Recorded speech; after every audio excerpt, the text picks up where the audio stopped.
in which Lord Peter encounters an impertinent belle and observes the curious habits of antiquarian gentlemen.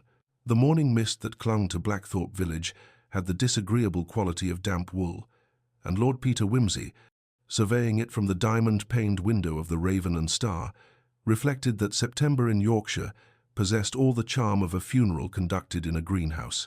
He had arrived the previous evening with the modest intention of examining a 13th-century psalter rumoured to reside in the private collection of one Professor Alistair Finch, whose correspondence had contained the sort of tantalizing bibliographical errors that drew Wimsey like a moth to particularly scholarly flame.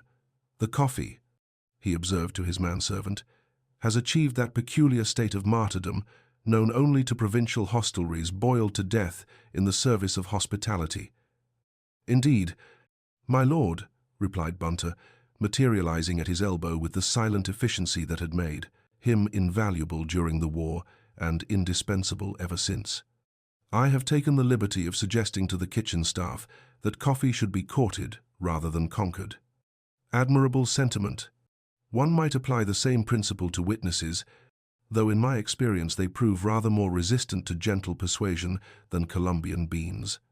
The peaceful contemplation of this philosophical observation was interrupted by a sound that had no business existing at such an hour, or indeed at any hour, given the circumstances. From somewhere below came the sharp, insistent clamour of a bell, rung 3 times with the precision of a church service and the urgency of a fire alarm. Wimsey raised one elegant eyebrow. How extraordinarily assertive! One would suppose that even the most demanding guest might allow the establishment to complete its morning ablutions before summoning attendance. The sound of hurried footsteps on the stairs was followed by the appearance of Timothy French, the junior waiter, whose complexion had assumed the interesting pallor of week-old mutton. His hands, Wimsey noted with professional interest, were trembling with sufficient vigor to make the breakfast tray he carried perform a small but audible percussion accompaniment to his distress. "Begging your lordship's pardon," gasped Timothy, "but there's been a most peculiar occurrence. The bell for number 7 has been ringing, sir, and that's Mr. Drake's room, the antiquarian gentleman. Only he particularly requested yesterday that his bell pull be disconnected entirely. Said the noise disturbed his concentration, and he had no intention of requiring service during his stay." "Ah," murmured Wimsey, "the plot, as they say in the theatrical profession, thickens. And you are quite certain that this disconnection was accomplished?" "Oh yes, my lord. I saw him do it himself, cut the cord clean through with a pair of scissors from his travelling case. Most particular about it, he was," said he, "preferred to take his meals in the common dining room, and had no use for the medieval inconvenience of summoning servants like a feudal lord." "How refreshingly democratic of him! And yet the bell rings still, like Banquo's ghost refusing to observe the proprieties of death." Mr. Habershon, the landlord, appeared at this moment with the expression of a man whose orderly universe had suffered an unwelcome intrusion of chaos. "My lord, I do apologize for the disturbance. Young Timothy here seems to think there's something amiss with our bell system, but I'm sure it's merely a mechanical difficulty of some sort." "Mechanical difficulties," observed Wimsey, "are often the most revealing sort. Shall we investigate this rebellious bell? I find myself quite curious to meet a gentleman who cuts bell pulls and yet somehow manages to ring them nonetheless." The ascent to the upper floor of the Raven and Star was accomplished with the sort of procession that might have befitted a state occasion, had state occasions typically involved nervous waiters, bewildered landlords, and amateur detectives with an excessive fondness for puzzles. The corridor that housed number 7 possessed the particular atmosphere of upper floors in old buildings, a combination of dust, lavender water, and that indefinable mustiness that speaks of decades of human habitation. Number 7 stood at the end of the passage, its door presenting the blank, uncompromising face that doors assume when they have something to hide. Wimsey approached it with the delicate attention of a connoisseur examining a questionable vintage. "Locked, I presume?" Timothy nodded, his face now approaching the colour of parchment. "Locked and bolted, my lord. You can hear the bolt when you try the handle." A gentle test confirmed this observation. The door remained as immovable as the moral certainties of the previous century, sealed by both lock and the internal bolt that Mr. Drake had evidently engaged for his Privacy. Most thorough of him, murmured Whimsy. One might almost suspect our Mr. Drake of harboring guilty secrets, were it not for the inconvenient fact that guilty secrets rarely require such elaborate physical barriers. Bunter, your professional opinion on the keyhole, if you would be so kind.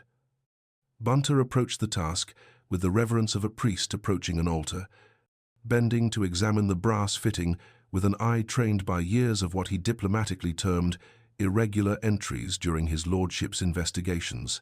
The key is certainly in place on the interior side, my lord. I detect also a slight odor of lavender water, and something else, possibly the residue of a recently extinguished candle or lamp.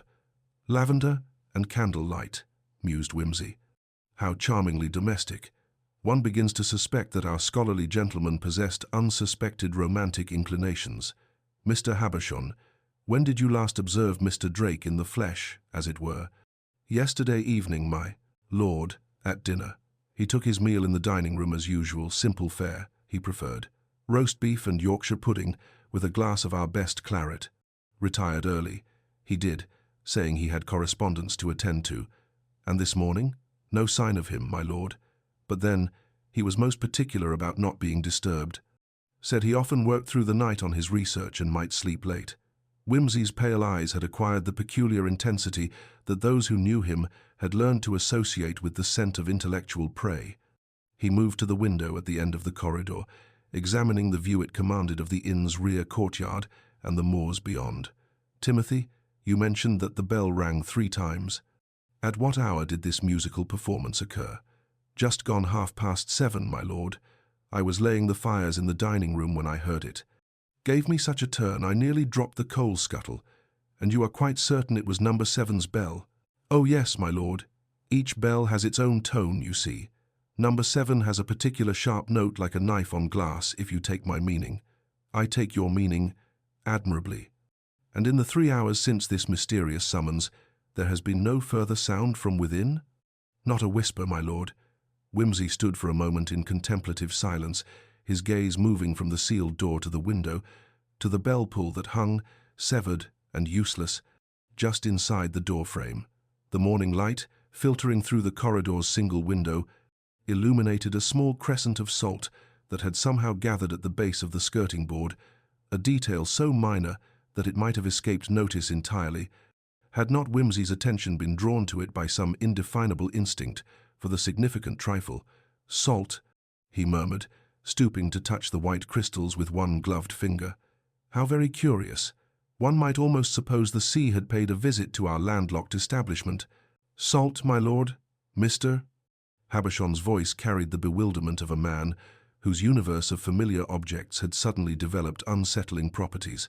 Indeed, the common sodium chloride, unless I am much mistaken, and yet we are some considerable distance from the nearest coast. Most peculiar. Whimsy straightened, his expression now carrying that particular blend of amusement and predatory interest that had struck terror into the hearts of malefactors from Piccadilly to the Scottish Highlands. Mr. Habershon, I believe the time has come to disturb Mr. Drake's scholarly repose, willing or not. Timothy, would you be so good as to fetch Constable Morrison, and perhaps Dr. Thornley as well? I have a suspicion that our antiquarian friend may be in need of professional attention of a rather permanent sort. You don't mean, began Mr. Habershon, his face assuming the expression of a man who suddenly perceives that his quiet establishment is about to become the center of unwelcome, official attention. I mean, said Whimsy gently, that bells do not ring themselves, doors do not bolt themselves from rooms whose occupants have departed by conventional means, and salt does not materialize in Yorkshire corridors without considerable assistance from human agency. The combination of these 3 impossibilities suggests that we are dealing with someone possessed of either supernatural powers or a very considerable talent for theatrical illusion. He produced his cigarette case with the languid precision that characterized all his movements, selected a cigarette with the care of a scholar choosing a manuscript, and lit it with the gold lighter that had been his companion through adventures both social and criminal. And since I have yet to encounter a genuine supernatural occurrence in my admittedly varied career, he continued, exhaling a delicate stream of smoke, I am inclined to favor the theatrical explanation. Someone, it would appear, has gone to considerable trouble to create the impression that Mr. Drake has locked himself into his room and subsequently vanished into thin air. The question that naturally arises is why anyone should wish to create such an impression, and what has become of Mr. Drake himself. The sound of approaching footsteps on the stairs announced the arrival of Constable Morrison, a solid Yorkshire man whose approach to crime was as methodical as his approach to everything else in life. Behind him came Dr. Thornley, the village physician, whose medical bag and expression of professional resignation suggested that he had encountered Lord Peter Wimsey's investigations before and knew what to expect. "Good morning, Constable. Doctor, I fear we have a puzzle for you. A gentleman who has apparently mastered the art of ringing bells without benefit of bell pulls and securing doors without remaining to enjoy the privacy they provide." Constable Morrison examined the door with the thoroughness of a man who believed that problems should be approached systematically and solved through the application of common sense and, when necessary, superior force. "Locked tight, my lord, and bolted from within, by the sound of it." He tried the handle, confirming Timothy's earlier assessment. "If there's someone inside who won't answer, we'll have to break it down." "I fear," said Wimsey, "that breaking it down will prove to be the least of our difficulties. The real challenge will be explaining how Mr. Drake managed to leave a room that was locked and bolted from the inside, and why he chose to ring his bell after cutting the cord that should have made such ringing impossible." Dr. Thornley, a man whose long experience with the eccentricities of human nature had left him prepared for almost anything, nodded grimly. "In my experience, Lord Peter, when people start doing impossible things, it usually means they're no longer in a position to do possible ones." "Exactly so, Doctor. Shall we proceed with the breaking down? I confess myself eager to see what theatrical surprises await us beyond Mr. Drake's mysteriously secured portal." The forcing of the door proved to be a matter of some complexity, requiring the combined efforts of Constable Morrison and Mr. Habershon, along with a crowbar borrowed from the inn's tool shed. The bolt, when it finally gave way, did so with the sort of reluctant screech that suggested it had been performing its function with considerable dedication. The door swung open to reveal a scene that was, in its way, as perfectly arranged as any stage set. Mr. Percival Drake sat in the room's single armchair, positioned beside the cold fireplace, his body upright and his hands folded in his lap, with the sort of precise arrangement that suggested either exceptional tidiness or post-mortem positioning by someone with an eye for dramatic effect. He was, quite obviously and definitively, dead. The room itself bore all the hallmarks of scholarly occupation, books and papers. Scattered across the small writing desk, a travelling case open beside the bed, the various impedimenta of a man devoted to the study of antiquarian subjects. The window was closed and latched, its painted frame showing no signs of recent disturbance. The fireplace contained nothing but cold ashes and the lingering scent of lavender that Bunter had detected from the corridor. But it was the bell pull that drew Wimsey's immediate attention. The cord had indeed been cut, exactly as Timothy had described, leaving a neat, severed end hanging just inside the door. Yet somehow, impossibly, the bell had rung 3 times, with mechanical precision, at 7:30 on a September morning when its intended operator was already beyond the reach of earthly summons. "Well," murmured Lord Peter, stepping carefully into the room, "it appears that our Mr. Drake has indeed mastered the ultimate scholarly retreat, one from which no amount of knocking can recall him to the mundane business of answering doors."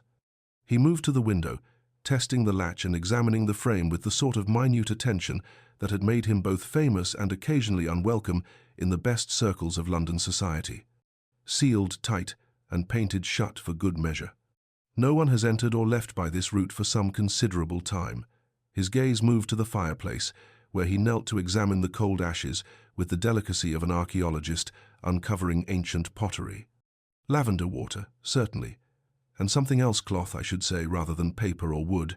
Someone has been burning fabric of some sort, though not recently. "Doctor?" Thornley had begun his examination of the deceased with the professional thoroughness that characterized his approach to all medical matters. "No obvious cause of death, Lord Peter. No wounds, no signs of violence," He appears to have simply stopped. How inconsiderate of him not to provide us with a more obvious explanation. Poison, perhaps. Possible, certainly. I'll need to conduct a more thorough examination to be certain. Whimsy had moved to the writing desk, where he examined the scattered papers with the sort of careful attention that suggested he was reading not just their contents, but their arrangement, their relationship to each other, the story they told of their owner's final hours. Fascinating, he murmured. Our Mr. Drake appears to have been researching the history of bell founding in medieval monasteries. How remarkably appropriate, given the circumstances of his discovery.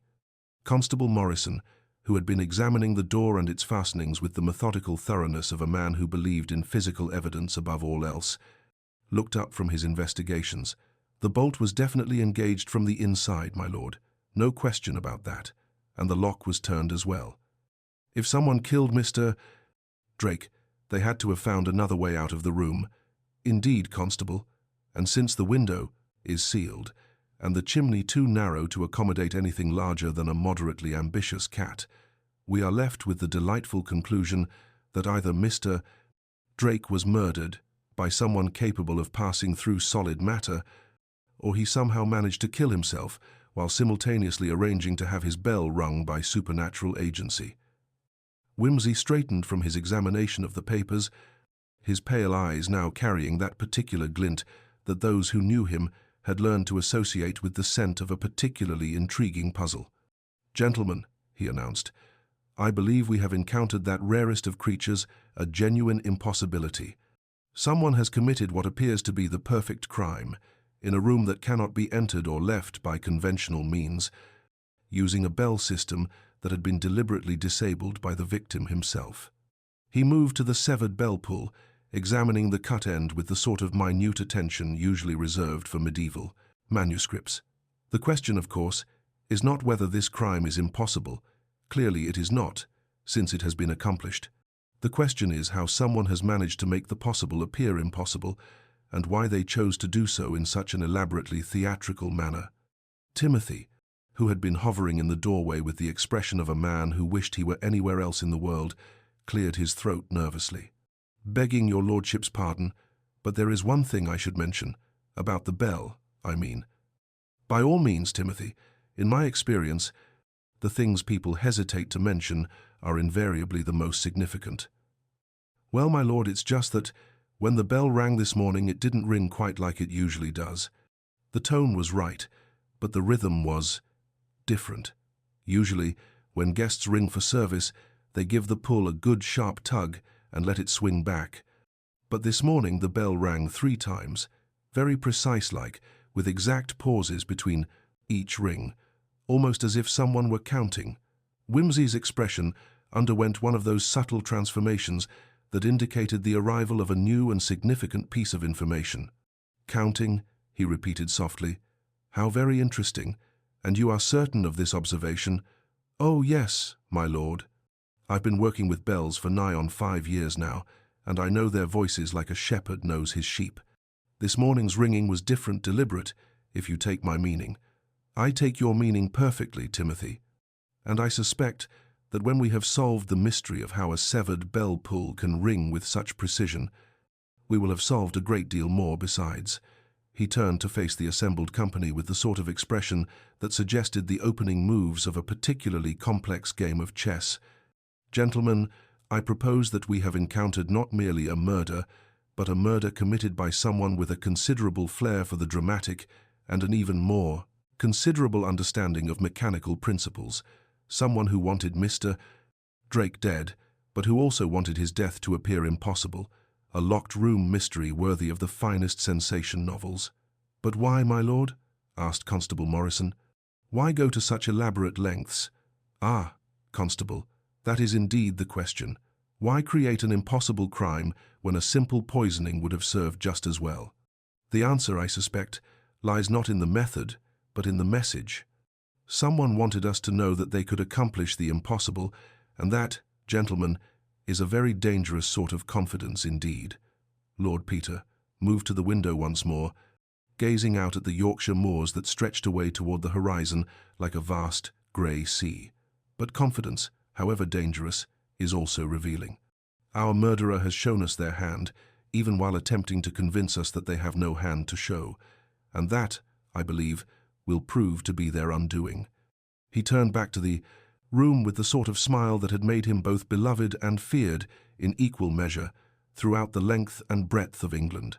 The game, as they say, is afoot, and I confess myself quite eager to discover just how our invisible murderer managed to ring a bell that should not ring, from a room that cannot be entered, at a time when they should not have been present to ring it.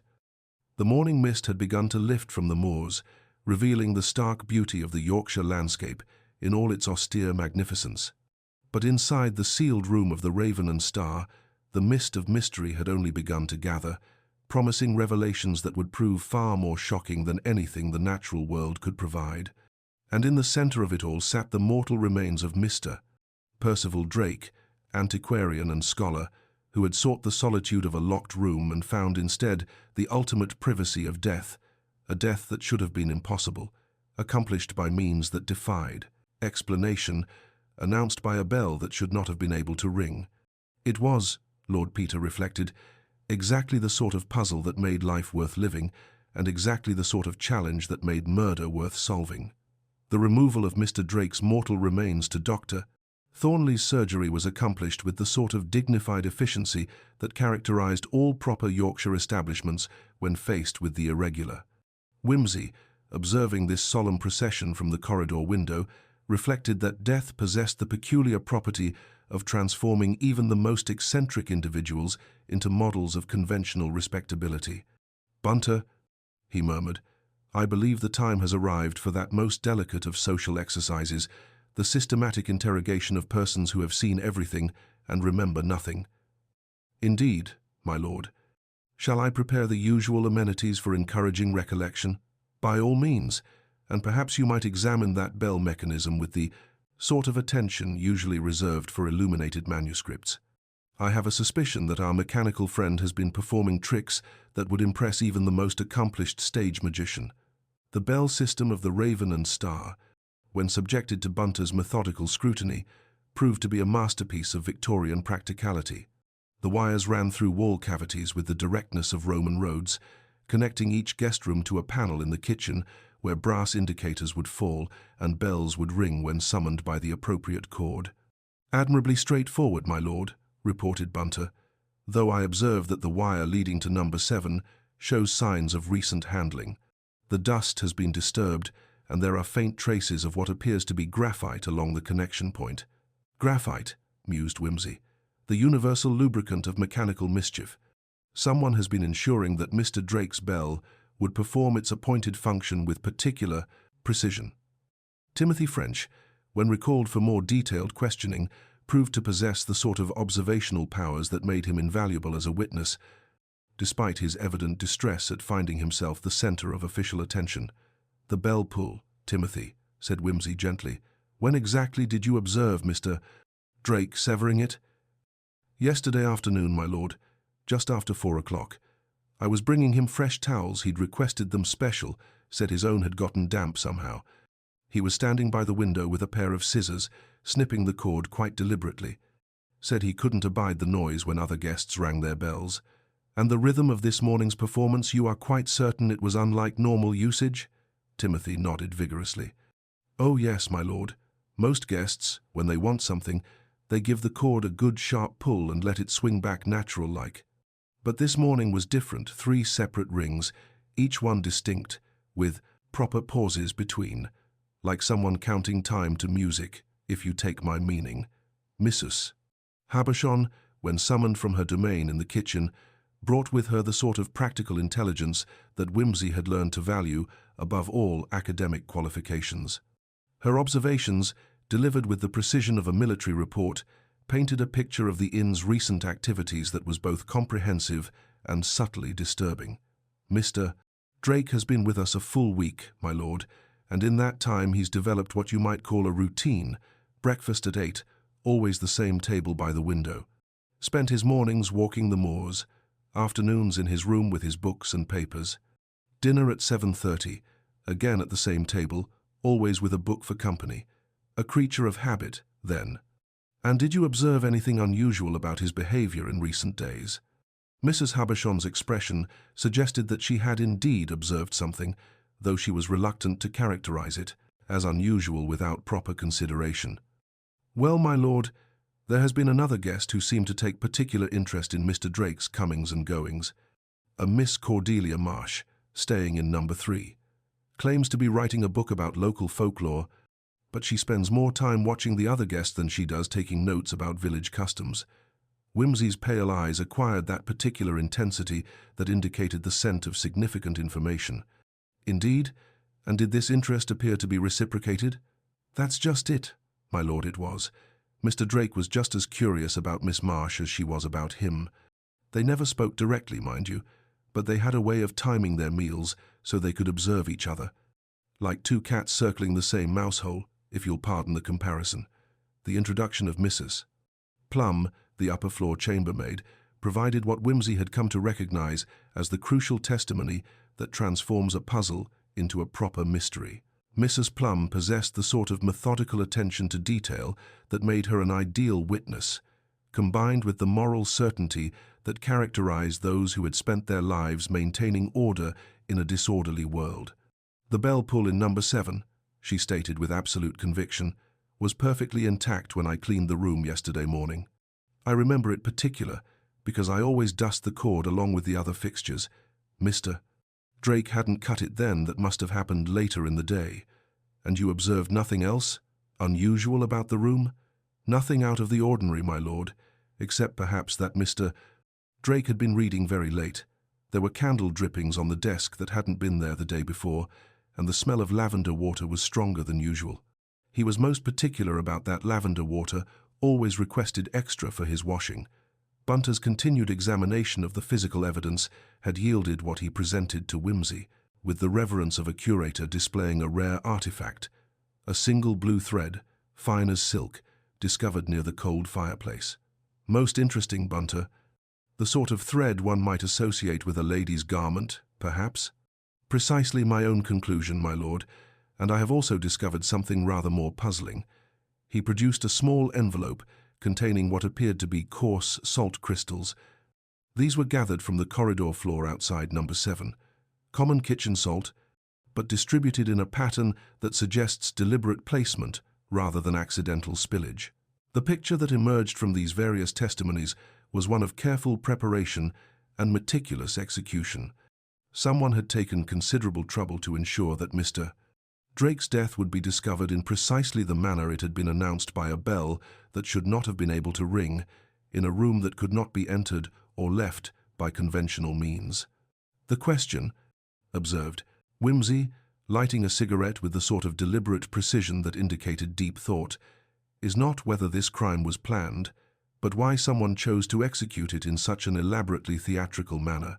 Simple poisoning would have achieved the same result with considerably less risk and complexity. He moved to the window that overlooked the inn's rear courtyard, his gaze following the path that led toward the village proper. Mrs. Habershon, this Miss Marsh you mentioned, I don't suppose she happened to be present this morning when Mr. Drake's bell performed its mysterious concert? The landlord's wife shook her head with the sort of expression that suggested she had already considered this question and found the answer troubling. That's just it, my lord. When I went to check on her at 8 o'clock, her room was empty. Bed hadn't been slept in, and all her belongings were gone. Vanished completely, as if she'd never been here at all. Whimsy stood for a moment in contemplative silence, the various threads of evidence arranging themselves in his mind like the components of a particularly complex musical composition. So, he said finally, we have a dead antiquarian, a missing folklorist, a bell that rings without a cord, and a room that locks itself from the inside. The pattern begins to suggest not merely murder, but murder as performance art, a crime designed to be as puzzling as it is permanent. He turned back to face the assembled company with the sort of smile that had made him both beloved and feared throughout the length and breadth of England. Gentlemen, I believe we are dealing with someone who possesses not merely the will to kill, but the imagination to kill impossibly, and that, I submit, makes them considerably more dangerous than your ordinary garden variety murderer. The morning mist had lifted entirely now, revealing the stark beauty of the Yorkshire landscape in all its austere magnificence. But the mist of mystery that surrounded the death of Mr. Percival Drake had only begun to thicken, promising revelations that would prove far more shocking than anything the natural world could provide. The morning's revelations had scarcely settled into the comfortable rhythm of official investigation when Superintendent Blundell arrived with the sort of purposeful stride that suggested he had already identified both problem and solution. A square man with a square mustache and an equally square preference for straightforward explanations, Blundell possessed the admirable quality of seeing guilt where others might perceive mere coincidence. "Lord Peter," he announced, settling his considerable bulk into the parlour's most substantial chair, "I believe we have our man. Jacob Rook, the village bell-hanger and smith, had words with the deceased yesterday about some nonsense regarding fraudulent bell metal, threatened to silence Drake's accusations permanently." Wimsey raised one elegant eyebrow while continuing to butter his toast with the sort of deliberate precision that suggested murder was merely another form of breakfast entertainment. How delightfully direct! And what manner of words were exchanged between our scholarly victim and this musical artisan? Drake accused Rook of selling inferior metal to the parish church, claiming he could prove the tenor bell contained too much tin to be honest, medieval bronze. Said he'd expose Rook's fraud to certain London societies. Rook replied that he wouldn't be slandered by bookmen and made some reference to a witch girl putting nonsense into Drake's head. Miss Marsh, presumably. How considerate of our suspects to arrange themselves in such neat categories, the obvious and the vanished. Shall we pay Mr. Rook a visit? I find myself curious to meet a gentleman whose professional expertise encompasses both the creation and manipulation of bell systems. The forge breathed heat into the cool Yorkshire air like a dragon with chronic indigestion.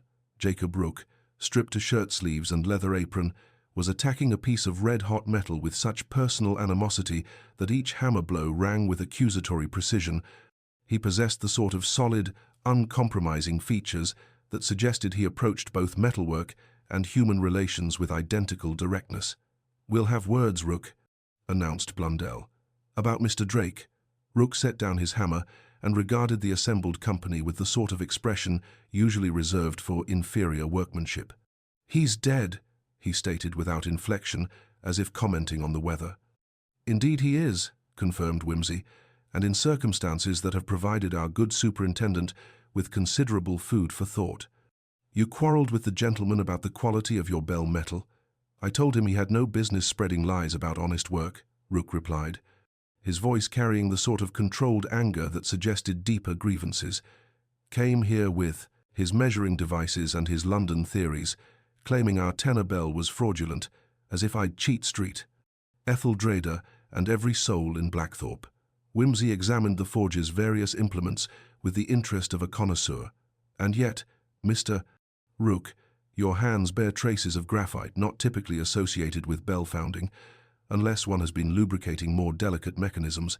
Wire systems, perhaps?" Rook's steady gaze never wavered. "I maintain the church clock and bells. If that requires graphite for smooth operation, I use it. Most commendable. And did Miss Marsh perhaps consult you about these mechanical arrangements? I understand she was researching local folklore, the sort that might involve bells ringing at spiritually significant moments. She came to the tower 3 days past," Rook admitted. "Asked about sound carrying across the moors, whether a man might mistake a bell's ring for something else. Said it was for her folklore book. Superintendent." Blundell's pencil moved with the enthusiasm of a clerk recording confessions. Here was motive, means, and opportunity arranged with gratifying clarity, but Wimsey found himself contemplating the curious precision with which all the evidence pointed toward Rook, rather like arrows shot by someone with exceptional aim and questionable motives. Their investigation was interrupted by the arrival of Professor Cuthbert Pendleton, whose academic bulk and booming voice announced his presence before his actual appearance. He stormed into the inn, demanding to know the whereabouts of that confounded Drake, his eyes darting about with the sort of impatience that bordered on apoplexy. "He owes me a public retraction," Pendleton roared, oblivious to the changed circumstances. "His preposterous theories about the Ashworth Psalter have set medieval scholarship back decades. The revelation of Drake's death struck Pendleton with the force of a physical blow, transforming his bluster into 22pp, bewildered distress. Yet even in shock, he managed to provide what Whimsy recognized as a second, equally convenient suspect. "We had professional disagreements," Pendleton explained, mopping his brow with a silk handkerchief. Drake's recent acquisition of the Dragon's Breath amulet from the Abernathy collection particularly rankled. A clear Victorian forgery, yet he insisted it was genuine 13th century work.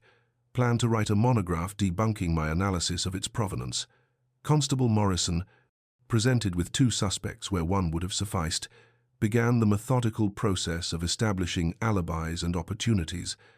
But Whimsy found himself increasingly amused by the theatrical precision with which both men had presented themselves as obvious candidates for suspicion.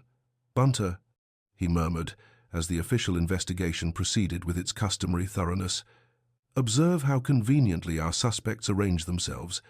Mr. Rook with his technical expertise and public quarrel, Professor Pendleton with his academic rivalry and convenient arrival. One might almost suppose someone had been casting a play and required suitable actors for the roles of obvious murderer. Indeed, my lord, the evidence against each gentleman is almost too perfectly arranged, like stage props positioned for maximum dramatic effect." Whimsy's examination of Rook's workshop had yielded a small brass fitting that Bunter identified as belonging to a bell mechanism, though not one matching the Raven and Stars system. Combined with the graphite traces and Rook's admitted access to the church's bell tower, it formed a compelling case for the superintendent's satisfaction. Yet something in the very completeness of the evidence troubled Whimsy's analytical instincts. The salt in the corridor, the precise timing of the bell's performance, the theatrical arrangement of Drake's body, all suggested a mind that delighted in elaborate staging rather than simple efficiency. "The difficulty," he observed to Bunter as they watched Blundell escort Rook toward the village constabulary, "is not that we lack suspects, but that we possess too many perfectly obvious ones. Someone has taken considerable trouble to ensure that guilt points in multiple directions simultaneously, a luxury that suggests either exceptional confidence or exceptional desperation." The afternoon light was beginning to fade over the Yorkshire moors, casting long shadows that seemed to reach toward the inn like grasping fingers. But Whimsy's investigation was far from concluded, and he could feel the familiar excitement that came with recognizing the elaborate handiwork of a truly artistic criminal mind. "The game grows more interesting by the hour, Bunter, and I confess myself quite eager to discover which of our conveniently obvious suspects is genuine, and which is merely another piece of theatrical misdirection in what promises to be a most elaborately staged performance." The departure of Superintendent Blundell, trailing clouds of satisfied certainty, and the captive Jacob Rook, left Lord Peter in that state of intellectual irritation which invariably accompanied the premature closure of an interesting problem. Like a scholar whose fascinating manuscript has been snatched away just as the illuminated capitals begin to reveal their secrets, Whimsy found himself confronting the disagreeable prospect of a mystery solved by others through the crude application of obvious logic. "Bunter," he observed, settling into the inn's most comfortable chair with the air of a man preparing for serious archaeological work, "I find myself afflicted with that peculiar form of scholarly indigestion that comes from being offered simple answers to complex questions. The good superintendent's solution possesses all the charm of a nursery rhyme, perfectly adequate for its intended audience, but lacking the subtle harmonies that make music memorable. Indeed, my lord. Shall I prepare the usual implements for a more thorough investigation?" "By all means. And perhaps you might request from Mrs. Habershon a small quantity of French chalk, a length of string, and 3 candles of different heights. I have developed a sudden fascination with the behavior of air currents in allegedly sealed chambers." Whimsy's renewed examination of number 7 proceeded with the methodical precision of a medieval monk illuminating a tank. Psalter. Every surface, every joint, every seemingly insignificant detail received the sort of attention usually reserved for objects of profound religious significance. The stopped bedside clock, frozen at 7:15, drew his particular interest. "Observe, Bunter, how this timepiece has ceased its labors at precisely 7:15, while young Timothy heard our mysterious bell performance at 1:30. A discrepancy of 15 minutes hardly significant in most circumstances, yet in a case where timing appears to be everything, such precision becomes rather more interesting. He moved to the window, testing the painted shut sash with the delicate touch of a safecracker. Sealed as thoroughly as a pharaoh's tomb, and with considerably less ceremony. Yet notice how the paint on the interior frame shows the faintest discoloration, not age, but the sort of chemical reaction that occurs when certain substances come into contact with lead-based pigments. The carpet beneath the window yielded a treasure trove of microscopic evidence to Whimsy's patient scrutiny. Using a magnifying glass borrowed from Drake's own scholarly equipment, he traced patterns invisible to the casual observer, faint impressions that spoke of objects placed and removed with considerable care. Salt crystals, certainly, but arranged in a pattern too precise for accidental spillage. And here, bunta, the ghost of a rectangular impression, something heavy enough to compress the carpet fibers, yet not so heavy as to leave permanent indentation. Missus, Plum, summoned for consultation on domestic mysteries, provided information with the sort of reluctant precision that characterized those who preferred their observations to remain private. The carpet in number 7, my lord, was thoroughly cleaned 3 days past. I remember it particular because Mr. Drake had requested extra attention to the area near the fireplace. Said he'd spilled some of his research materials and wanted no staining. Research materials, mused Whimsy. How admirably vague. And the fireplace itself, you observed nothing unusual about its recent use? Well, my lord, there had been a fire laid but not lit for several days. The kindling was dry as bone. But yesterday morning I found traces of ash that hadn't been there before. Fine, grey ash, like paper or fabric had been burned. Whimsy knelt before the cold grate, sifting the ashes with the reverence of an archaeologist examining pottery shards. Among the grey residue, his trained eye detected fragments that told their own story, the corner of what appeared to be an envelope bearing the ghost of a postmark and several threads of blue silk that had somehow escaped complete combustion. Correspondence destroyed, he murmured, and clothing burned. Someone has been engaged in a most thorough elimination of evidence. Yet even the most careful destruction leaves traces for those who know how to read them. The bell mechanism itself proved to be a masterpiece of Victorian engineering, its brass fittings polished to mirror brightness despite their age. Whimsy traced the wire from the severed pull through its passage in the wall, noting with professional interest the minute traces of graphite that Bunter had discovered. Someone has been lubricating this system, Bunter, and recently. The graphite is fresh, applied within the last day or two, yet our Mr. Rook, for all his technical expertise, would hardly have needed to enter the guest rooms to maintain the inn's bell system. Quite so, my lord. The maintenance access is from the service areas below.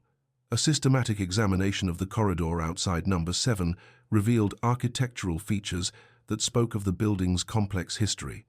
What appeared to be solid wainscoting showed, upon closer inspection, the subtle lines that indicated concealed hinges, the sort of servant's access that the Victorians had perfected for maintaining the illusion that domestic service occurred through supernatural agency rather than human labor. How admirably practical, observed Whimsy, running his fingers along the panel's edge.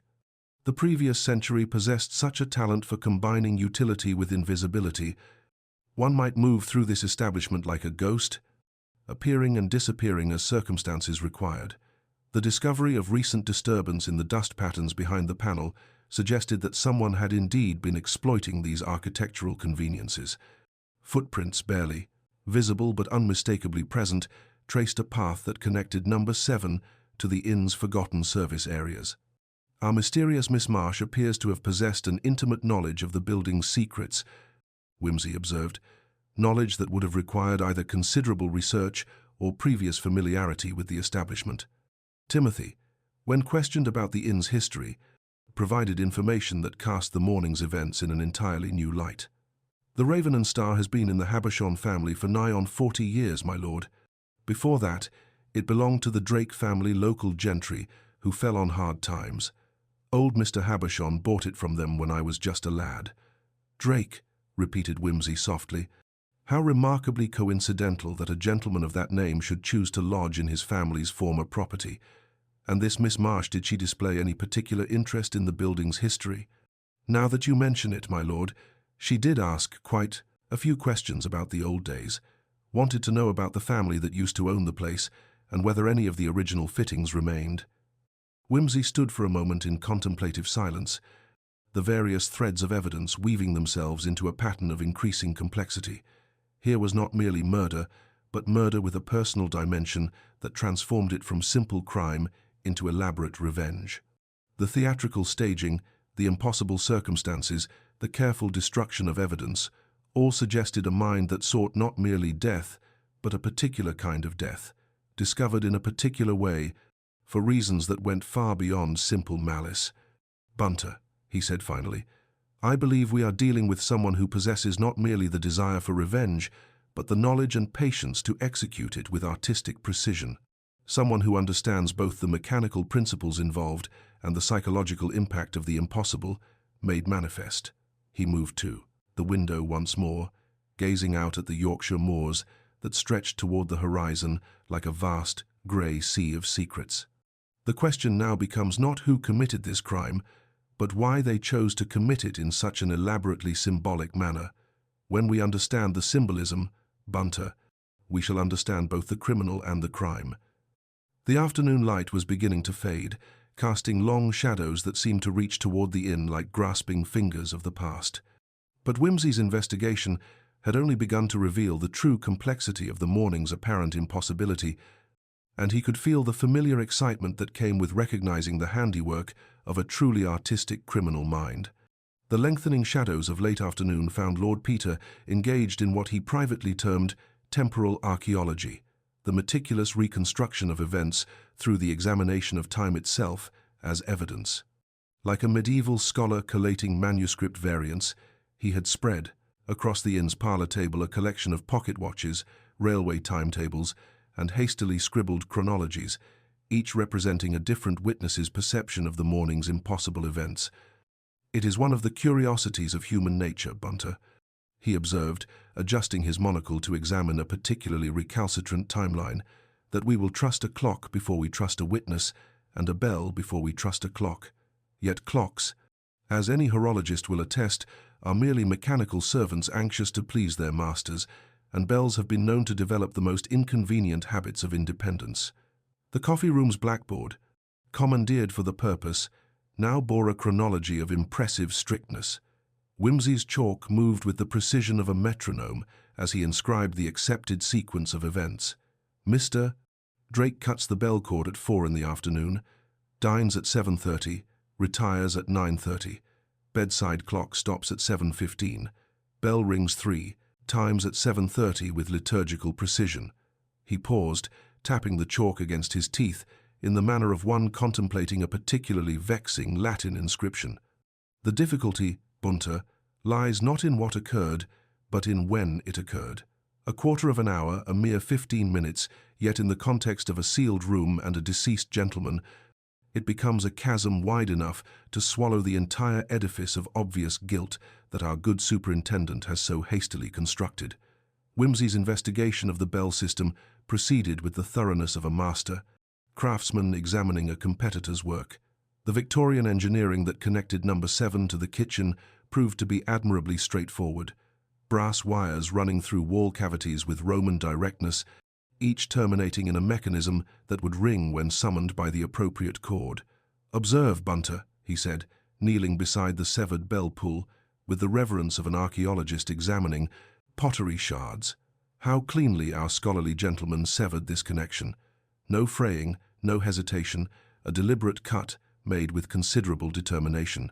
Yet somehow, impossibly, the bell performed its morning concert with mechanical precision. The discovery of fresh graphite traces along the wire connections suggested recent maintenance, but of a most peculiar sort. Someone has been lubricating this system, Bunter, and recently. Yet our Mr. Rook, for all his technical expertise, would hardly require access to the guest rooms for routine maintenance of the inn's bell system. It was Bunter's methodical examination that revealed the crucial detail. The brass fitting that controlled number 7's bell showed signs of external manipulation. "The wire has been worked from below, my lord," he reported, with the satisfaction of a man whose professional instincts had been vindicated. Someone with knowledge of the kitchen's bell panel could have operated this mechanism manually, creating the illusion of a summons from within the room. The concealed service panel in the corridor wainscoting proved to be a masterpiece of Victorian practicality, the sort of architectural convenience that allowed servants to move through great houses like beneficial spirits, appearing and disappearing as circumstances required. Whimsy's examination revealed recent disturbance in the dust patterns behind the panel, along with footprints that told their own story. "Two sets of prints, bunter," he observed, tracing the faint impressions with his finger.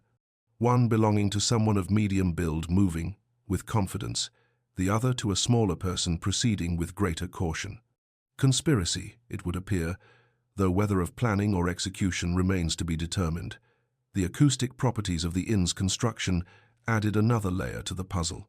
Whimsy's afternoon had been spent in what Mrs. Habershon privately considered eccentric behavior, tapping walls, listening at keyholes, and conducting whispered conversations from various points in the corridor.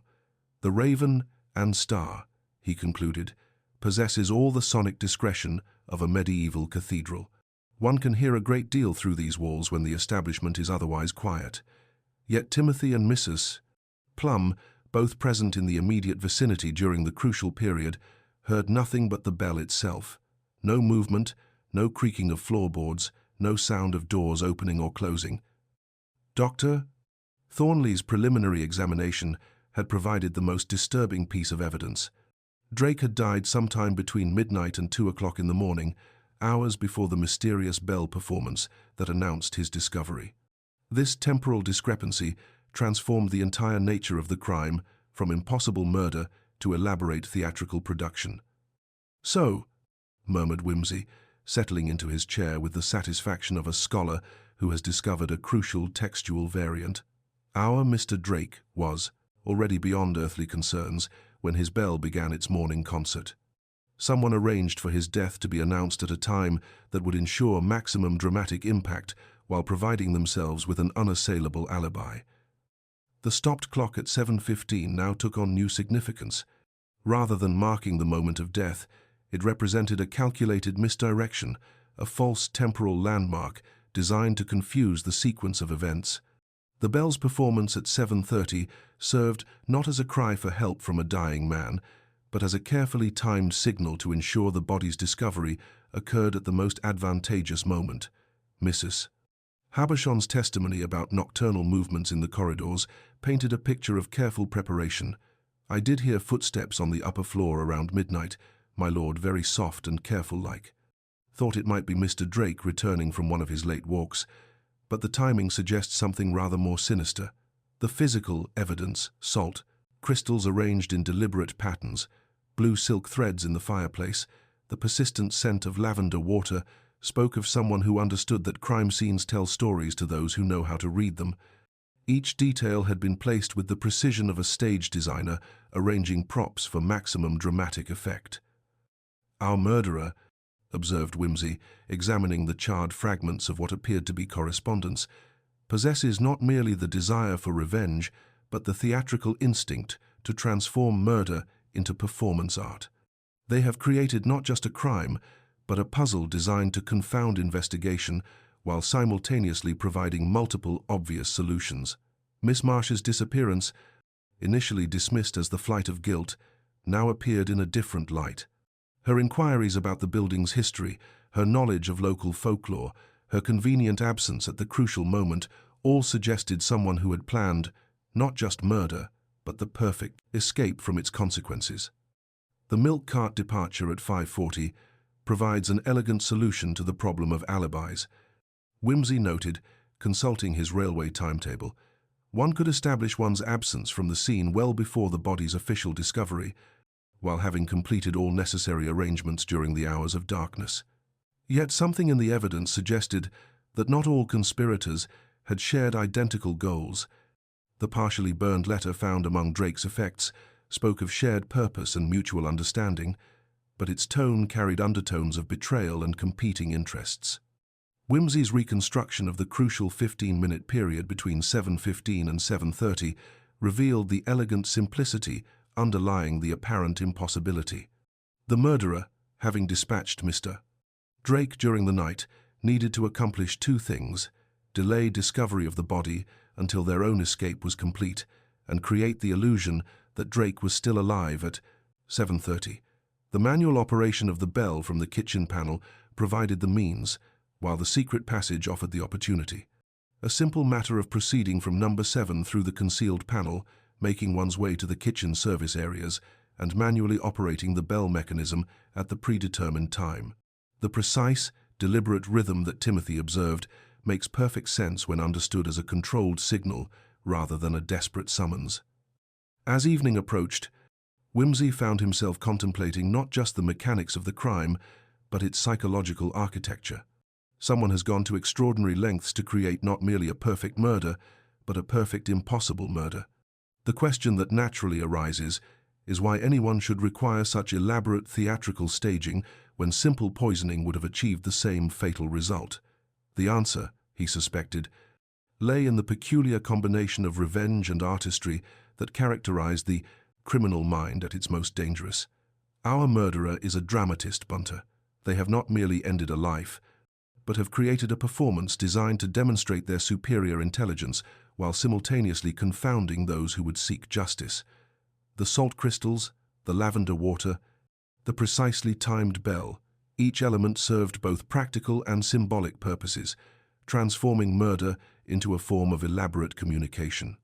Someone wishes us to know that they are capable of accomplishing the impossible, Whimsy observed. And that, gentlemen, is a very dangerous sort of confidence indeed. As the last light faded over the Yorkshire moors, Lord Peter stood at the window, contemplating the elegant complexity of the crime that had been laid before him like a particularly challenging chess problem. The obvious suspects had been too obviously guilty, the impossible circumstances too perfectly arranged, the evidence too neatly distributed to be anything other than the work of a mind that delighted in intellectual superiority. "Tomorrow, Bunter," he announced, "we shall spring a little trap of our own, for while our murderer has demonstrated considerable skill in the art of misdirection, they have also revealed something of their true nature. And that, I believe, will prove to be their undoing." The mystery of the sealed room and the ringing bell had been solved in its mechanical aspects, but the deeper questions of motive and identity remained tantalizingly beyond reach.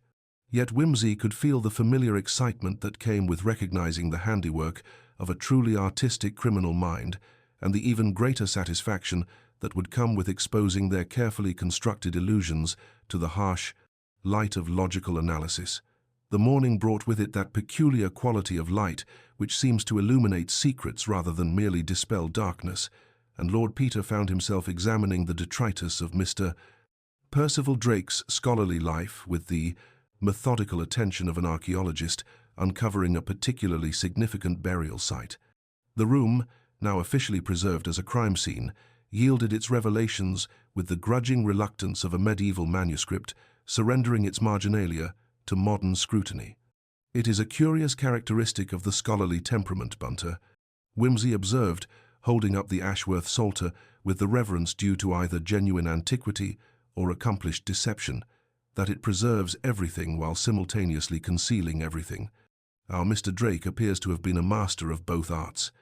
The Psalter itself proved to be the first thread in what would become a tapestry of considerably greater complexity than anyone had suspected. While the illuminated script possessed undeniable medieval authenticity, Bunter's trained eye detected the subtle anachronisms that marked it as a masterpiece of 19th-century forgery. Genuine medieval pages rebound and supplemented with skillful additions to create the illusion of a complete and previously unknown work. "The binding is entirely wrong for the period, my lord," Bunter observed with the quiet satisfaction of a man whose professional instincts had been vindicated. "And several of the illuminated capitals show traces of modern pigments beneath what appears to be deliberately applied aging." This revelation cast Professor Pendleton's earlier accusations in an entirely new light. His scholarly rivalry with Drake had not been mere academic petulance, but the legitimate outrage of a genuine expert confronted with systematic fraud. Drake's reputation as an antiquarian had been built not upon discovery, but upon the careful authentication of his own elaborate deceptions. Whimsy's telegraphed inquiries to various London institutions began yielding responses that painted a picture of corruption extending far beyond simple forgery. Drake had been operating as the center of a network that included complicit auction houses, corrupt appraisers, and wealthy collectors who preferred profitable authentication to inconvenient historical accuracy. "The British Museum's records," Whimsy announced, examining the telegraphed responses with the satisfaction of a scholar discovering a crucial textual variant, "indicate that our Mr. Drake had been systematically acquiring genuine medieval fragments and incorporating them into fabricated complete works. The Abernathy collection, from which he claimed to have purchased the Dragon's Breath amulet, was dispersed in 1898, every item catalogued and accounted for. There was never any such amulet in that collection." The pattern that emerged suggested not random fraud, but systematic exploitation of the Victorian appetite for medieval authenticity. Drake had been creating false provenances for modern forgeries, selling them to collectors who trusted his scholarly reputation, then using his academic credentials to authenticate his own fabrications in a circular system of out-of-date, manufactured credibility. Among Drake's carefully preserved papers, Whimsy discovered what appeared to be a comprehensive genealogical chart, meticulously researched and annotated with the sort of obsessive detail that suggested deeply personal rather than merely academic interest. The chart traced the Drake family lineage back to the 18th century, establishing beyond question that Percival Drake was indeed descended from the original owners of the Raven and Star. But it was the parish records, obtained through a visit to the Reverend Mr. Fairfax, that provided the crucial revelation about Miss Marsh's true identity and her connection to the case. The Drakes were indeed the original proprietors, confirmed the vicar, his thin fingers tracing entries in the baptismal register with the reverence due to official documentation. The last squire, Edmund Drake, died abroad in the 1892, leaving considerable debts and a son who vanished into London. There were whispers of irregularities, forged documents, manipulated inheritance claims. The entry that followed proved even more significant. Cordelia Mary Marsh, baptized 1898. Mother, Mary Marsh, spinster, at that time in service at the Raven and Star. Father, not named. The vicar's voice dropped to a whisper. There is an old notation in Dr. Pilling's hand, my predecessor. Reputed father, P. Drake. This revelation transformed the entire nature of the crime, from impossible murder to elaborate family revenge. Miss Marsh was not merely a folklorist with academic interests, but Percival Drake's half-sister, the illegitimate daughter whose existence had been carefully concealed to protect the family's remaining respectability. The discovery of a small wooden box among Drake's effects, containing a tarnished silver thimble, a miniature portrait of a stern-faced Victorian woman, and a note written in delicate feminine script reading, "For Percival. Remember the promise. The Raven will always claim its own," provided the final confirmation of the personal dimension underlying the elaborate staging of his death. "Our Miss Marsh," Whimsy observed, examining the genealogical chart with new understanding, was not investigating Drake's fraudulent activities as an outsider seeking to expose scholarly corruption. She was reclaiming what she considered her rightful inheritance, not merely financial, but moral and historical. The elaborate staging of Drake's murder now appeared in its true light, not as an attempt to create the perfect alibi, but as a carefully orchestrated piece of symbolic justice. The impossible circumstances, the precisely timed bell, the salt circles and lavender water, all served to create a theatrical demonstration of poetic justice that would expose Drake's deceptions while simultaneously announcing the restoration of legitimate claim to the Drake legacy. She possessed intimate knowledge of this building's secrets, Whimsy continued, knowledge that could only come from childhood familiarity or extensive research motivated by personal connection.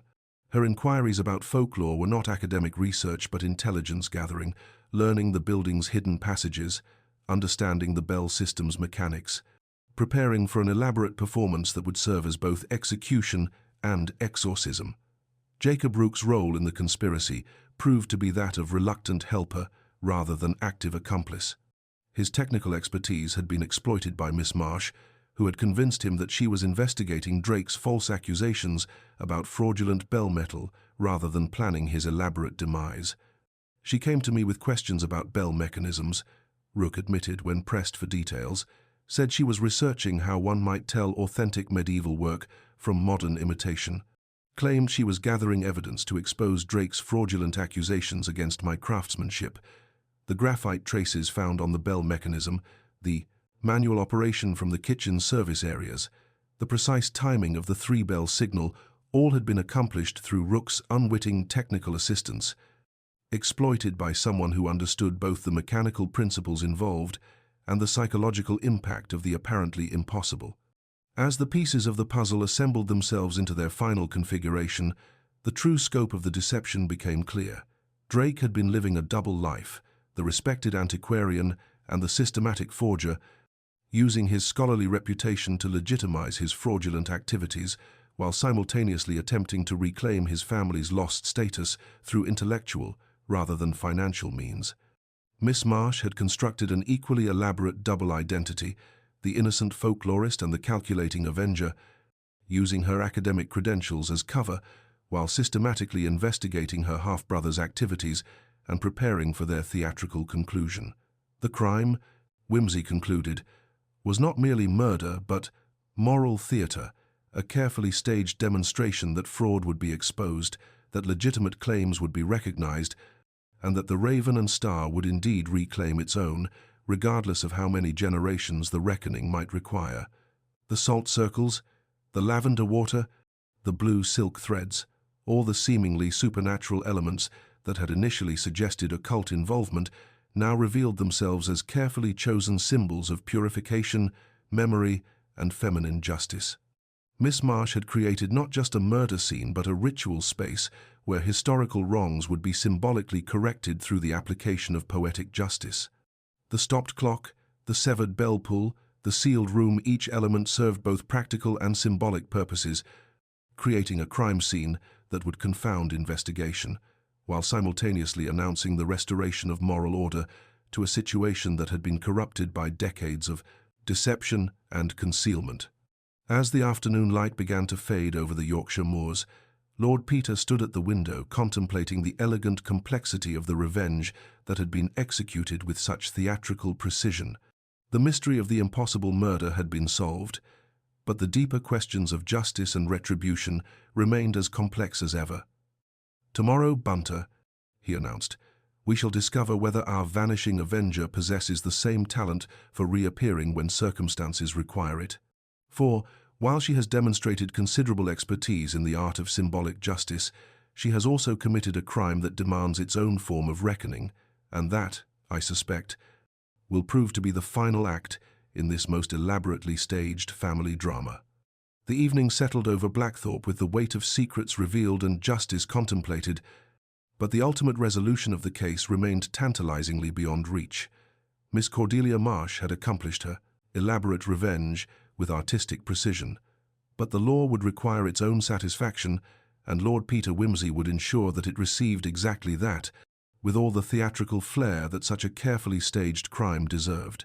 The morning brought with it that peculiar quality of Yorkshire light, which seems to illuminate deceptions rather than merely dispel darkness, and Lord Peter found himself examining the accumulating evidence with the methodical precision of a medieval scholar collating manuscript variants. The various threads of testimony and physical proof were beginning to weave themselves into a pattern of considerably greater complexity than Superintendent Blundell's straightforward solution would suggest. "It is a curious failing of official minds, Bunter," Whimsy observed, adjusting his monocle to examine a telegram bearing the Yorkshire Constabulary seal, "that they prefer the comfort of obvious guilt to the discomfort of elaborate artistry. Yet I begin to suspect that our Miss Marsh has provided us with a masterpiece of theatrical misdirection that makes simple murder seem positively pedestrian by comparison." Dr. Thornley's more detailed examination had yielded information that cast the entire case in a different light. The physician received Whimsy in his surgery with the sober gravity that medical men reserve for cases where death proves more interesting than life. "No obvious trauma," Dr. Thornley reported, placing his notes beside his instruments with characteristic precision. "However, I detect traces of chloral hydrate administered in sufficient quantity to render the victim unconscious, but not immediately fatal. The actual cause appears to be respiratory failure, possibly induced by the combination of the sedative and some form of aromatic vapor. Most significantly, there's evidence of a ring recently removed from the deceased's finger, something worn regularly for years, judging by the pale band of skin. The dragon's breath, amulet, presumably," murmured Whimsy.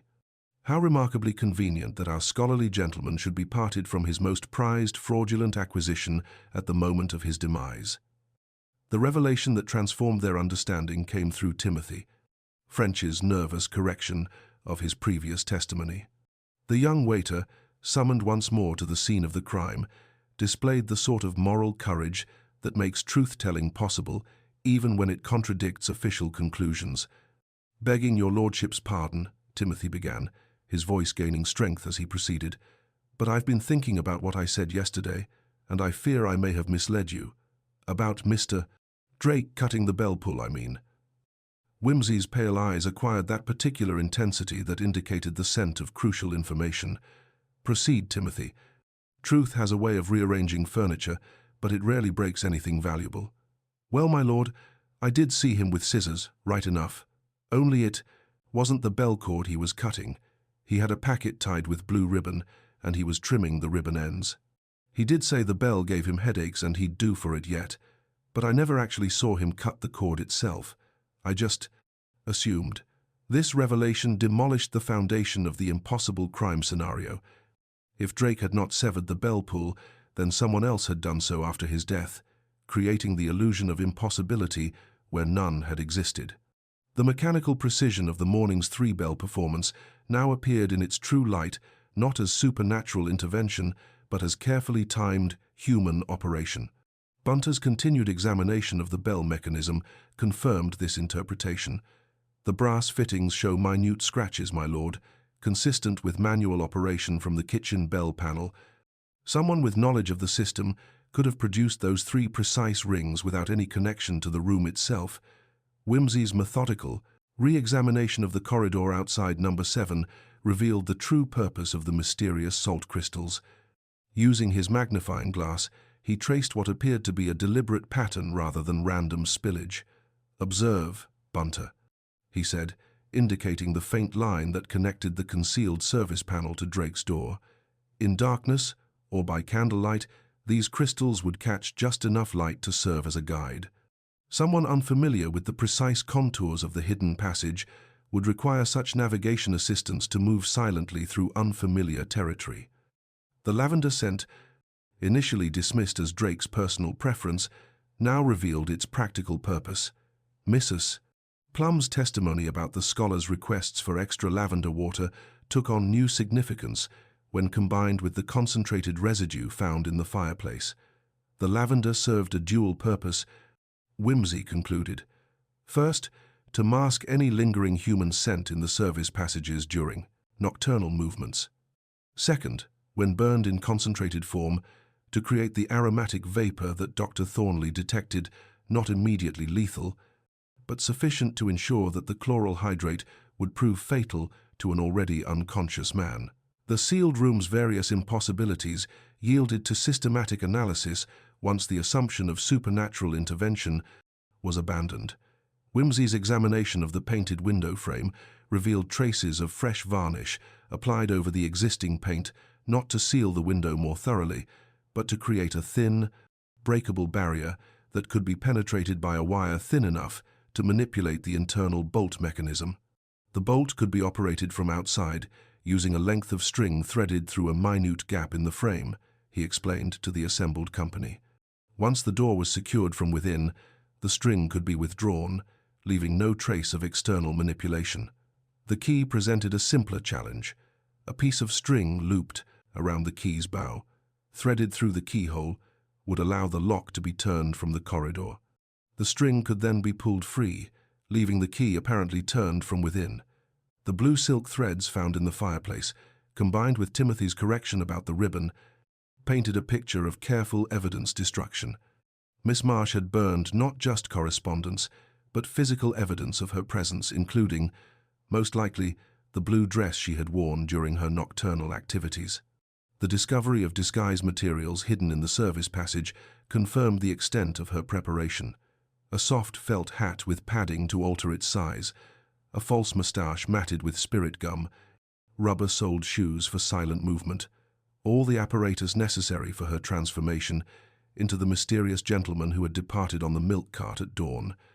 She created not merely a perfect alibi, Whimsy observed, but a perfect misdirection. While we searched for a vanished woman, she departed as a silent man, leaving behind a crime scene designed to confound investigation while simultaneously announcing her intellectual superiority. The elaborate staging served purposes beyond mere concealment. The impossible circumstances, the precisely timed bell performance, the symbolic elements of salt and lavender, all combined to create a crime that was simultaneously a demonstration of superior planning and a declaration of moral justification. Miss Marsh has not simply committed murder, Whimsy concluded, gazing out at the Yorkshire moors where shadows were beginning to lengthen toward evening. She has created a performance piece designed to expose her half-brother's fraudulent career while simultaneously demonstrating that she possesses the intellectual capacity to accomplish the impossible. The mechanical tricks had been explained, the timeline reconstructed, and the method revealed in all its elaborate detail. Yet the deeper questions of motive and ultimate intention remained tantalizingly beyond reach, suggesting that Miss Marsh's theatrical production was far from concluded. "Tomorrow, Bunter," Whimsy announced, "we shall discover whether our vanishing dramatist possesses the same talent for reappearing when circumstances require a final bow. For while she has demonstrated considerable expertise in the art of impossible murder, she has also revealed something of her true nature, and that, I suspect, will prove to be the key to bringing this elaborate performance to its inevitable conclusion." The morning brought with it that peculiar quality of Yorkshire light which seems designed for the illumination of deceptions, and Lord Peter found himself in that state of theatrical anticipation which invariably preceded his more elaborate demonstrations of criminal methodology.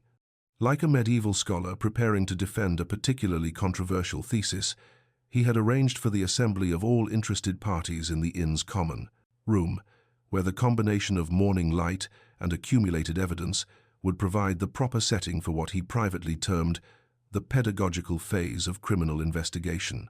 "Bunter," he observed, adjusting his monocle to examine the various implements arranged upon the mantelpiece, "I find myself in need of 3 candles of different heights, a length of fishing line, a small quantity of French chalk, and that admirable Victorian invention, the spirit of scientific inquiry. We are about to transform impossibility into mere theatrical illusion." The assembled company possessed all the nervous expectancy of an audience awaiting a particularly challenging performance. Superintendent Blundell, still radiating the sort of professional skepticism that comes from having one's obvious solutions rendered inconveniently complex, occupied the room's most substantial chair. Missus and Mr. Habershon hovered with the anxious dignity of innkeepers whose establishment had become the stage for events beyond their comfortable understanding. Timothy French, emboldened by his recent elevation to the status of crucial witness, stood with the sort of alert attention usually reserved for royal proclamations. Dr. Thornley and Professor Pendleton completed the gathering, their expressions suggesting the wary interest of scholars confronted with a colleague's potentially revolutionary hypothesis. "Gentlemen," Whimsy began, producing the 3 candles with the flourish of a conjurer revealing his apparatus, "we shall begin with the fundamental principle that impossibility is merely possibility disguised by insufficient observation. The late Mr. Drake, we were told, died in a room sealed from within, locked, bolted, and with windows painted permanently shut. Yet someone managed to arrange his death, exit the chamber, and subsequently ring his bell with liturgical precision. Let us examine each impossibility in turn." He placed the candles at measured intervals along the corridor. Outside number 7, their flames steady in the still air. Observe how these flames respond to the slightest disturbance of air. Now, Bunter, if you would demonstrate the window technique. Bunter approached the painted window frame with the reverence of a safecracker examining a particularly challenging lock. Using a wire so fine it seemed composed of crystallized thought, he slipped it through an imperceptible gap where fresh varnish had created a breakable seal. With delicate precision, he manipulated the internal bolt until it slid home with a soft metallic whisper. The candle flames flickered in sequence as the slight air movement traveled along the corridor. "The bolt," announced Whimsy with satisfaction, "is now engaged from outside a room whose window appears permanently sealed. The fresh varnish, applied over the existing paint, creates a barrier thin enough to penetrate with proper tools while maintaining the illusion of permanent closure." The demonstration of the key manipulation proved equally enlightening. Using fishing line looped around the key's bow and threaded through the keyhole, Whimsy showed how the lock could be turned from the corridor, the line then withdrawn to leave no trace of external operation. "Simple techniques," he observed, "available to anyone with basic mechanical knowledge and sufficient patience to practice.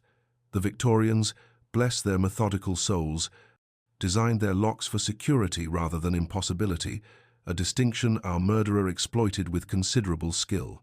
The revelation of the bell mechanism's true nature required a procession to the kitchen, where Bunter's earlier investigations had revealed the crucial evidence. The brass wire leading to number 7 showed unmistakable signs of recent manipulation, graphite traces, and minute scratches that spoke of careful manual operation. "Timothy," Whimsy said gently, "you described the morning's performance as 3 rings with exact pauses between each. Ring not the hasty summons of someone in distress, but the measured signal of someone following a predetermined pattern." With practiced precision, Bunter demonstrated how the bell could be operated directly from the kitchen panel, producing the exact 3-ring sequence that Timothy had heard. The brass indicator fell with mechanical obedience, while from the corridor above came the sharp, deliberate chime that had announced Drake's discovery. "So," murmured Whimsy, "the impossible bell becomes merely a manually operated signal, timed to ensure the body's discovery at the most advantageous moment." The severed cord in Drake's room was pure theatrical misdirection, designed to suggest supernatural intervention where only human planning existed. The concealed service passage proved to be the masterpiece of the entire deception. Hidden behind wainscoting that appeared solid but yielded to the pressure of a concealed spring, the passage provided access to every room on the upper floor while remaining invisible to casual observation. "The Victorians," Whimsy explained, pressing the disguised mechanism that opened the panel, "possessed an admirable talent for combining utility with invisibility. Servants could move through great houses like beneficial spirits, appearing and disappearing as circumstances required. Our murderer simply exploited this architectural convenience for considerably less benevolent purposes." The dust patterns within the passage told their own story, 2 sets of footprints, one confident and assured, the other more hesitant, suggesting either careful reconnaissance or nervous accomplice. The salt crystals found in the corridor now revealed their practical purpose as navigation aids for someone moving through unfamiliar territory in darkness. Dr. Thornley's medical evidence provided the crucial temporal framework that transformed the entire crime from impossible murder to elaborate theatrical production. Mr. Drake died sometime between midnight and 2 o'clock, the physician confirmed, hours before his bell began its morning concert. "Which means," Whimsy continued, "that our murderer had ample time to arrange the scene, exit through the concealed passage, and prepare for the morning's performance." The stopped clock at 7:15 was not marking the moment of death, but serving as a false temporal landmark misdirection designed to confuse the sequence of events. The physical evidence: lavender water burned to create aromatic vapor, chloral hydrate administered in evening claret. Blue silk threads from a dress destroyed in the fireplace painted a picture of meticulous preparation and artistic execution. "But why," asked Professor Pendleton, "such elaborate staging? Simple poisoning would have achieved the same result with considerably less risk." Whimsy's smile carried the satisfaction of a scholar who has successfully defended his thesis. "Because, Professor, our murderer is an artist. They have created not merely a crime but a performance piece, a demonstration of intellectual superiority designed to expose Drake's fraudulent career while simultaneously announcing their own capabilities. The pattern that emerged spoke of someone who understood both mechanical principles and psychological impact, someone who sought not just death but a particular kind of death, discovered under impossible circumstances that would confound investigation while providing multiple obvious suspects. As the afternoon light began its inevitable decline toward evening, Whimsy prepared what he privately termed the final gambit. He composed a notice, written in his characteristically elegant hand, and posted it prominently in the inn's common room. Notice: a ring of ancient device, believed to pertain to the Drake family, Raven Crest, has been recovered entire and will be placed in safe custody at 11 o'clock this night. Interested parties may apply to the management for viewing arrangements. Human curiosity, Bunter, he observed, remains the most reliable mechanism we possess for encouraging the reappearance of vanished persons. Our theatrical murderer has demonstrated considerable pride in their artistic achievement, pride that will not easily resist the temptation to reclaim what they consider rightfully theirs. The evening settled over the Raven Star with the weight of secrets about to be revealed. The impossible crime had been explained, its mechanical tricks exposed, and its psychological motivations illuminated. Yet the deeper questions of ultimate justice remained to be resolved, and Whimsy could feel the familiar excitement that came with recognizing that the most challenging act of the drama was yet to be performed. "Tomorrow, Bunter," he announced, gazing out at the Yorkshire moors where shadows were beginning to gather like memories of ancient wrongs, "we shall discover whether our vanishing dramatist possesses the courage to claim the final bow that their elaborate performance so richly deserves." The mystery of the sealed room and the ringing bell had been solved in all its mechanical aspects, but the human drama that had motivated such elaborate artistry was approaching its inevitable climax. And Lord Peter Whimsy, connoisseur of both crime and justice, prepared to ensure that the final act would prove as satisfying as the elaborate deceptions that had preceded it. The evening descended upon the Raven and Star with that peculiar quality of Yorkshire twilight which seems designed for the illumination of long-concealed secrets, and Lord Peter found himself arranging the final tableau of his investigation with the methodical precision of a medieval scholar preparing to defend a particularly controversial thesis. The common room had been transformed into a theatre of revelation, complete with strategic lighting, carefully positioned witnesses, and that indefinable atmosphere of expectation that precedes all truly satisfying dramatic conclusions. "Bunter," he observed, adjusting the single candle whose flame would serve as both illumination and indicator, "I find myself curious to discover whether our artistic criminal possesses the same irresistible attraction to dramatic timing that characterized their original performance. Human vanity, particularly when combined with justified pride in one's intellectual achievements, rarely resists the temptation of a final bow." The assembled company had been arranged with chess-master precision. Superintendent Blundell commanded a chair that provided clear sightlines to both conventional entrances and the concealed service passage, his official presence lending proper weight to the proceedings. Dr. Thornley and Professor Pendleton flanked the fireplace with scholarly dignity, while Mrs. and Mr. Habershon maintained their positions with the nervous attention of innkeepers whose establishment was about to witness either vindication or scandal. Timothy French stood alert near, the bell mechanism, his recent education in the complexities of impossible crimes having transformed him from frightened servant to invaluable witness. Upon the mantelpiece, displayed with theatrical prominence, lay the dragon's breath amulet, or rather, the skillful Victorian forgery that had masqueraded under that romantic designation for decades. Its tarnished silver surface caught the candlelight with deliberate allure, while the ruby glass centerpiece glowed with the sort of false fire that had deceived collectors and enriched fraudsters in equal measure.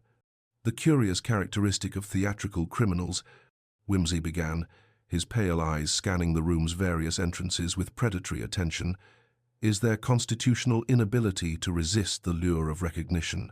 They create elaborate deceptions not merely to escape justice, but to demonstrate intellectual superiority a vanity that transforms what should be perfect crimes into perfectly solvable puzzles.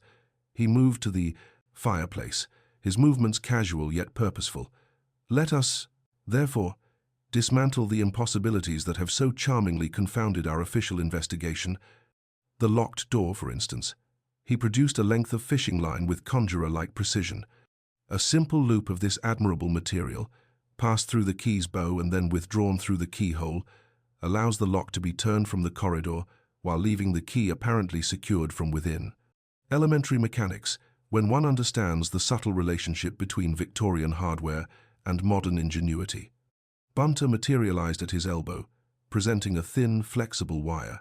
The internal bolt yielded to similar treatment. A fine wire passed through a minute gap in the window frame, a gap conveniently created by fresh varnish applied over existing paint. The slight air disturbance caused by such manipulation explains the flickering candles that served as our temporal markers. The sealed window, therefore, was never truly sealed, but merely presented the illusion of impregnability. Theatrical staging designed to deter casual inspection while providing access for one who understood its carefully constructed weakness. Timothy's sharp intake of breath indicated his recognition of the morning's demonstration, while Professor Pendleton's expression suggested the dawning comprehension of academic fraud exposed through criminal methodology. And the bell, Whimsy continued, his voice acquiring that particular edge of intellectual satisfaction, the most charming impossibility of all. Its cord, we discovered, was severed not by the victim but by his murderer, as part of the elaborate post-mortem staging. The precise, liturgical rhythm, Timothy observed, was not a dying man's desperate summons, but the calculated signal of someone operating the kitchen bell panel manually, creating the perfect temporal misdirection. He gestured toward the concealed wainscoting panel. The Victorian architects who designed this establishment possessed an admirable talent for combining utility with invisibility. Servants could move through the building like beneficial spirits, a convenience our murderer exploited for considerably less benevolent purposes. The sound came as the faintest whisper of displaced air, so subtle it might have been dismissed as natural settling, yet Whimsy's trained ear detected the deliberate quality that distinguished human movement from architectural complaint. The candle flame dipped and recovered, responding to the minute air current that announced the opening of the concealed passage. Dr. Thornley's medical evidence provided the crucial temporal framework, Whimsy observed conversationally, as if unaware of the developing drama. Mr. Drake died between midnight and 2 o'clock, hours before his bell announced the discovery of his body. Our murderer had ample time to arrange the scene, destroy evidence, and prepare for the morning's grand performance. The concealed panel opened with silent precision, revealing a figure that stepped into the candlelight with theatrical timing that suggested considerable practice in dramatic entrances. Miss Cordelia Marsh, for it was indeed she. Despite masculine clothing and carefully applied, disguise moved with the confident grace of someone who had planned this moment with the same meticulous attention that had characterized her earlier performance. "Good evening, Miss Marsh," said Whimsy pleasantly, as if greeting a guest at an ordinary social gathering. "Or should I say, Miss Drake? I confess uncertainty about which designation you prefer, given the complexity of your family relationships and the theatrical nature of your recent activities." She paused in the room's center, her intelligent eyes moving from the displayed amulet to the assembled witnesses with calculating attention. The masculine attire, dark wool suit, soft cap, false mustache applied with professional precision transformed her appearance without entirely concealing the determined features that had charmed the inn's staff during her previous residence. "Lord Peter Whimsy," she replied, her voice carrying cultured accents that spoke of education carefully acquired rather than naturally inherited. "I had heard you possessed a talent for dramatic revelation. I confess myself curious to witness your performance." "How gracious of you to attend our little gathering," murmured Whimsy. "Though I suspect your interest lies less in my modest theatrical abilities than in reclaiming what you consider rightfully yours." He gestured toward the amulet with elegant precision. "The dragon's breath, or rather, the Victorian forgery your half-brother used to establish his fraudulent reputation as an antiquarian of distinction." Miss Marsh's composure never wavered, Though her eyes acquired that particular intensity, Whimsy had learned to associate with dangerous intelligence under pressure.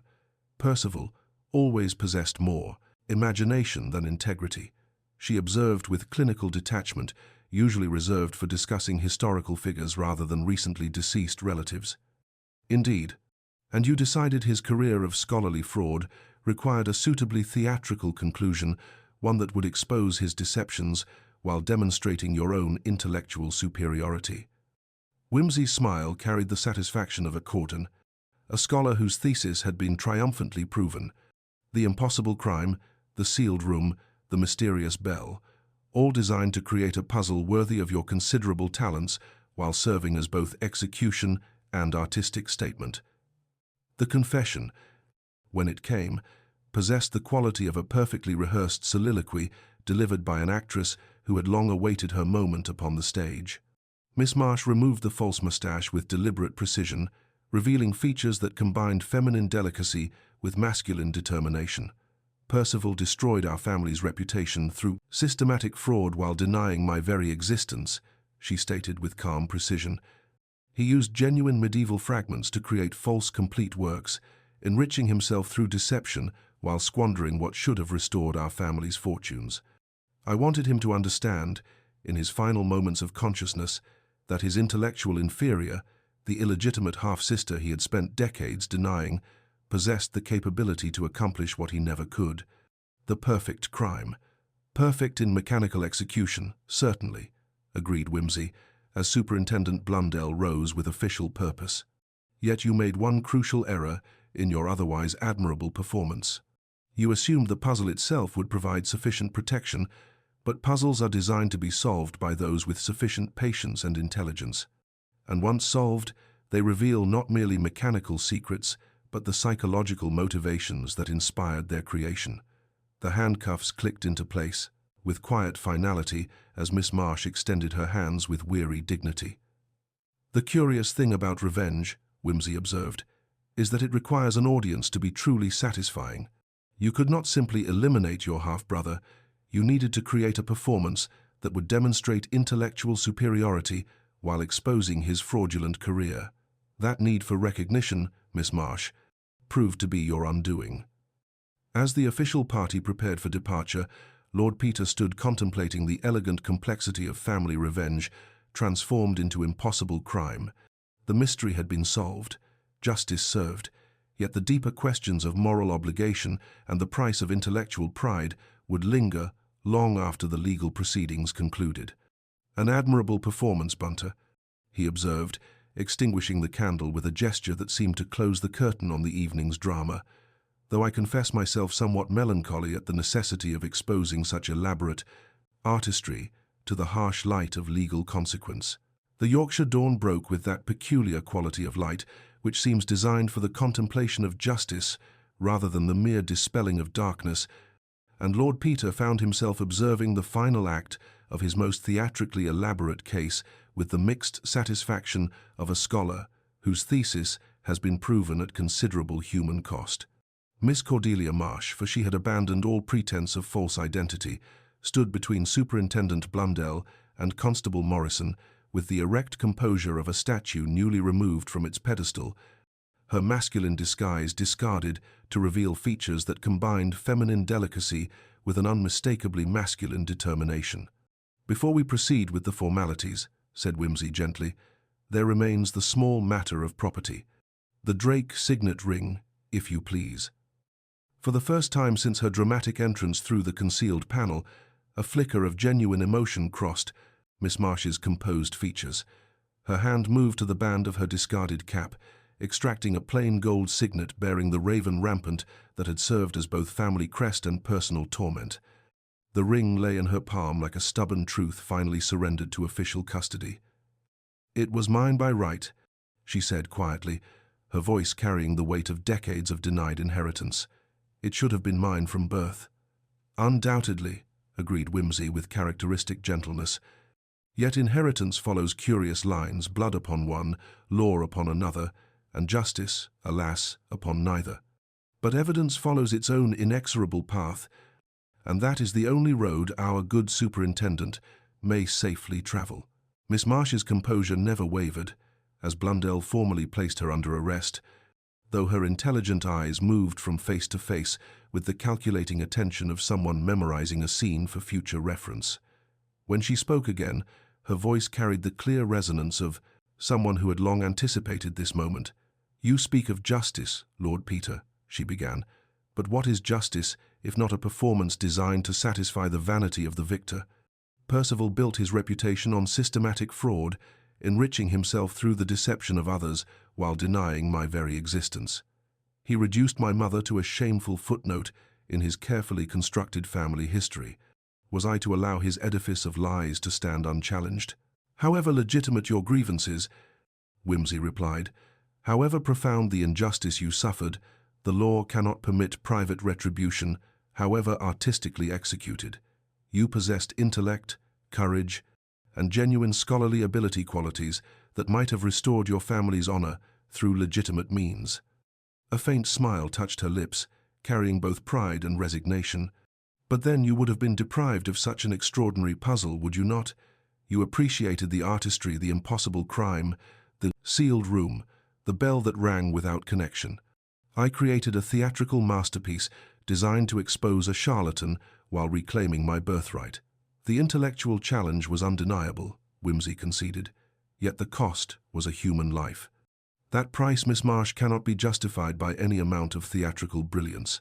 Her eyes hardened with the cold fire that had sustained decades of patient planning. A life built upon fraud and sustained by the systematic exploitation of others. "The Raven always claims its own, Lord Peter. It always has, and it always will." As the official party prepared for departure, the various threads of the case found their proper resolution. Jacob Rook, released from custody with official apologies, received both Whimsy's compliments on his bell-founding expertise and a bottle of excellent claret as compensation for his unwitting involvement in the conspiracy. Professor Pendleton, his long-held theories about Drake's fraudulent scholarship now vindicated through the most unfortunate circumstances, found himself in possession of evidence that would reshape medieval manuscript studies for decades. "The entire Ashworth collection will require re-examination," Pendleton declared with academic satisfaction. Drake's systematic fraud extended far beyond simple forgery. He created an alternative history of medieval illumination, complete with false provenances and fabricated scholarly citations. Dr. Thornley's final medical report provided the clinical framework that transformed elaborate revenge into comprehensible human tragedy. The combination of chronic laudanum dependency and deliberately administered chloral hydrate had created the perfect conditions for what appeared to be natural death, while the aromatic lavender vapor had ensured respiratory failure would occur with scholarly appropriateness. As the morning mist began its reluctant retreat from the Yorkshire moors, Whimsy found himself contemplating the peculiar nature of justice and the eternal human capacity for transforming legitimate grievance into elaborate destruction. Miss Marsh had possessed genuine intellectual gifts that could have restored her family's fortunes through conventional means, yet she had chosen instead the path of theatrical revenge that would ultimately destroy both victim and perpetrator. "It is the curse of the artistic temperament, Bunter," he observed, watching the official motorcar disappear into the distance, "that it cannot resist the lure of the dramatic gesture. Miss Marsh created not merely a perfect crime, but a perfect impossible crime, one designed to demonstrate intellectual superiority while simultaneously exposing decades of scholarly fraud." The Dragon's Breath amulet, now revealed as Victorian pastiche rather than medieval treasure, would join the other fraudulent artifacts as evidence in what promised to be the most significant academic scandal of the century. Yet Whimsy found himself oddly melancholic at the necessity of exposing such elaborate artistry to the harsh light of legal consequence. She possessed the rarest of criminal qualities, Bunter the ability to transform murder into performance art. In another age, such intellectual achievement might have earned recognition rather than condemnation. But we live in times that prefer simple justice to complex truth. As their motorcar pulled away from the Raven and Star, Whimsy cast one final glance at the inn that had served as stage for such an extraordinary drama. The building would return to its quiet routine of provincial hospitality, While the memory of impossible crimes and elaborate revenge would fade into local folklore, another chapter, in the endless human story of intelligence, misdirected by passion and family loyalty, transformed into the most artistic form of destruction he had ever encountered.